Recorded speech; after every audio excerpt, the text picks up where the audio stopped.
Hi there, my name is Matthew, and I'm out here walking in the rain in the woods on Christmas Day 2024 because 10 years ago in 2014, that was the day that I started my path in addiction recovery.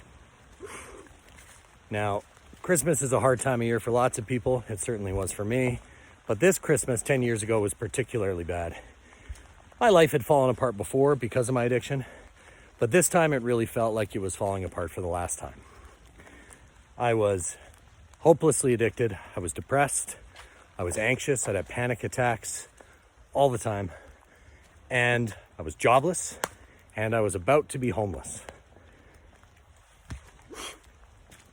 I ran out of answers. I had no idea how to make my life better. And I lost hope. So there was one answer that started to make a lot of sense to me. And that was to find a way to just end things permanently. And that's what I nearly did.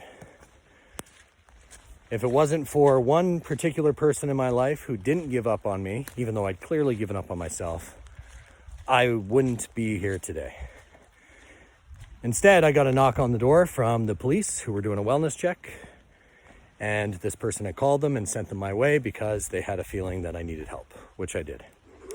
The officer asked me if I needed help.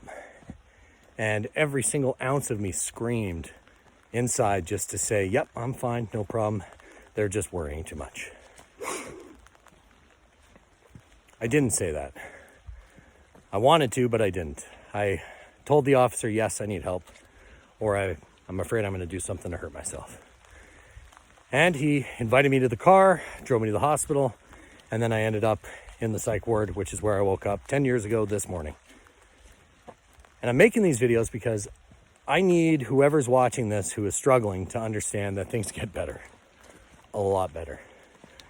My life is nothing like it was 10 years ago. Nothing at all. I'm not depressed anymore. I'm not anxious anymore. Sure, I have regular life anxiety, but who doesn't? But I manage it. I have a family. I have a career. Things are so much better that my life now is considered a paradise compared to the life I was living 10 years ago. One of the things that I did in my journey for answers was I went back to school. I went to university to study psychology because I found going to treatment to be pretty frustrating. Now, absolutely, I endorse going to treatment. If you're struggling with addiction, treatment's the best thing you could possibly do. But for me, I was very frustrated because the place that I went, the answers were not laid out nearly as efficiently as I would have liked. I expected to be able to sit down with somebody, talk about my problems, have them sort of diagnose me and say, hey, okay, here's what's wrong. Here's why you've been using. Here's what you need to do to get better. I expected a simple approach. I didn't get that.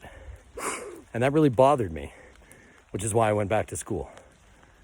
Now, through all my psych classes, through every assignment, through every test, I had one singular focus, which was to take every single thing that I learned and ask, how can I use this to make my recovery stronger?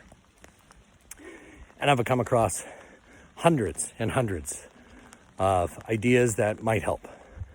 Now, they helped me, and I'm going to make them available and easy and hopefully as organized as possible so that they can help you too.